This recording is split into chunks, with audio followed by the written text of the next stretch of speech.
Okay, well, let's just get restarted then. Sure. I wonder if you can give me an idea of exactly how it came to be that Glenn decided to leave the NDP, cross the floor, and become the candidate here in Sudbury. What was the process? Who contacted who?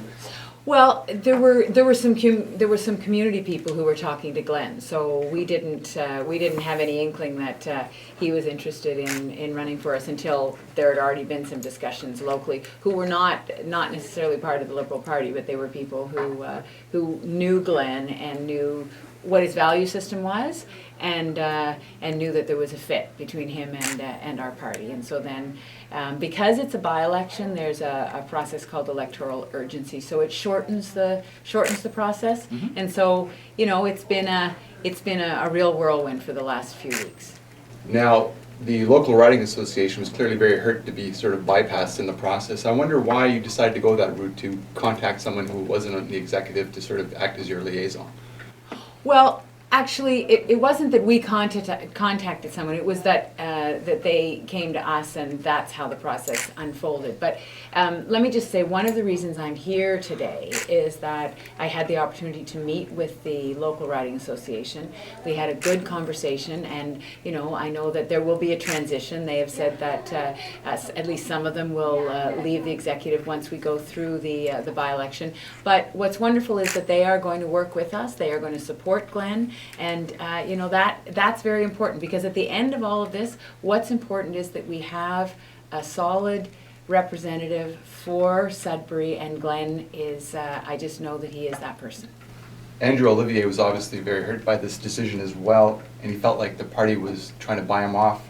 Exactly what was he offered in exchange for withdrawing his candidacy? Well, you know, I just need to be clear on this. Yes, I did have a conversation with Andrew, and I had that conversation because I wanted him to be clear about what was happening, and that we saw that Glenn was going to be available, and that we thought that he would make a great candidate. There was nothing specific offered to Andrew, and there was nothing asked. I mean, it was a conversation about keeping him involved. That was my concern, because you know, many of us have gone through difficult transitions in political life, and the fact is that it's important as the leader to keep people involved who share a value system. And Andrew's a fine young man, and I hope that he will stay involved in Liberal politics. And that's what the conversation was about. Well, I think what a lot of people are wondering is why appoint a candidate? You know, Glenn is a star, he's well known. Why not have him run for the nomination like anyone else in the democratic process? So there was a time constraint. That's really the issue. We wanted to get a candidate in place so that we can be ready for a by-election. You know, I think that sooner rather than later we need to have an MPP at Queen's Park for Sudbury, and that's why we've gone through the process as quickly as we have. Now, were the tight timelines worth sort of running roughshod over the local riding association and appointing someone rather than, I mean, it was Well, I would see it slightly differently, in the sense that I'm here because I wanted to make sure that the riding association knew that they are an important part of the Liberal team. We had had a representative from the campaign team come up and meet with the riding association early in the process, and so my hope is that we'll be able to get past this, and we'll be able to work together. And they've indicated that they're going to be working with us. A lot of people have described this as sort of a backroom political deal. What do you say to people like that or who are accusing you of going that route of? Well, let me just say this, that you know, there are parts of the political process, there's no doubt, and especially in the beginning of the conversation with Glenn or with a candidate in other situations, where there is an element of confidentiality. I mean, when someone is making a difficult decision, a decision like Glenn was making, it's important that there be a small number of people who are part of that conversation, and you know, that was why it unfolded the way it did, and we were moving quickly. Now, you've obviously expended quite a bit of political capital in making this decision. Why is it so important for you to win Sudbury?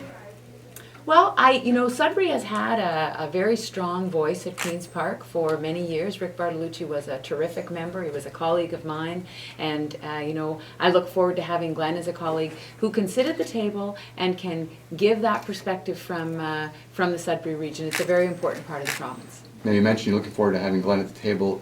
Should he win the by-election, Is he a cabinet candidate? Is There he was someone? no, we have not had, we've not had that conversation. There's been no commitment made and none asked for.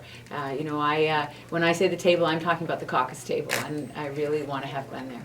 Everyone is wondering when the by-election is going to be held at. I know, you want the scoop, don't you? Everyone's wondering that. Everyone's expecting it fairly soon. Do you have even a rough idea of when you want to call? Well, let me just say, we are eager to have a representative at Queen's Park, so sooner rather than later, but, you know, we haven't settled on a date, but you will know as soon as that decision's made. Well, I asked just because you say, you know, time was a factor in your decision to appoint him, so, I mean, if the Well, timelines exactly. are so tight, then. We wanted to get ready so that we could be ready with a candidate in place when the by-election's called. Okay, now Glenn, you're here now. I asked Kathleen earlier about just the process. Who approached who exactly? How did this come about? Joe Gimeno resigned November 20th. You know, can you sort of take us to the sequence of events from there? Okay, so how it's kind of been unfolding is, as I've said to you on Tuesday, it was for me the process of starting and looking at where I was unhappy with what was happening in Ottawa and with the group that I was with. And so talking to my friends and family about that and people that are close to me, there were some conversations with people who are lean towards the Liberals, and they started talking to me about, well, there's a vacancy here. You always talk about the issues that are important to you, which always seem to fall into the provincial realm. Why don't you start thinking about getting into provincial politics? When that started to unfold, I really started to seriously think about it. And then there was some reach out from some local people, and then that conversation led to one thing to another when we had a phone conversation. Yeah. But again, this, you know, even after the phone conversation, nothing was set in stone, because this is a life-changing step. And, you know, as I've been saying all along, I'm putting it all on the line here because I want to continue to serve the public. And I want to continue to serve the people of Sudbury, and now, with the great plan that the Premier has for Ontario, I'm able to now take that, represent the voice of the people here in Sudbury, and be part of this vision that's really going to change the province for the better and for all of our families. In my conversations with Bill Nurmi, the local riding association president, he has said he has no problem with you. You know, they're supportive of you. What they don't like is the process. Mm-hmm. Why not run for the nomination? Why, you know, accept an acclamation or an appointment?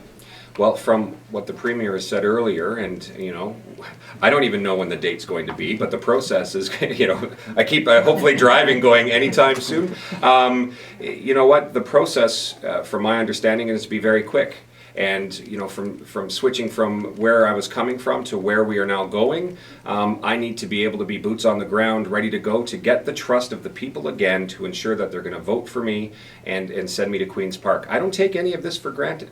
I need to ensure that when I'm out there knocking on those doors, that I'm talking to people about the issues I've always talked about, making sure that I can have a clear understanding of how they want me to be their voice in Toronto, and I look forward to that. I was speaking to Charlie Angus earlier, and he sounds genuinely hurt, and there seems to be a real hurt among the NDP party. There's obviously some politicking going on, but there are some people who are genuinely hurt by this. And what would you say to that? They are good people. They are passionate people, and I have no ill will towards any of them.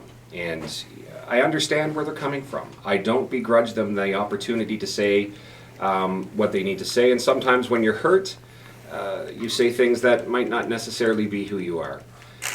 Several former colleagues have reached out to me and have wished me well and have thanked me for their service. Others, not so much.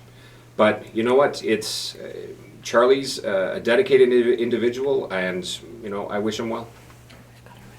Okay, perfect. Thank you so much for coming. You're That's very great, welcome. Thanks.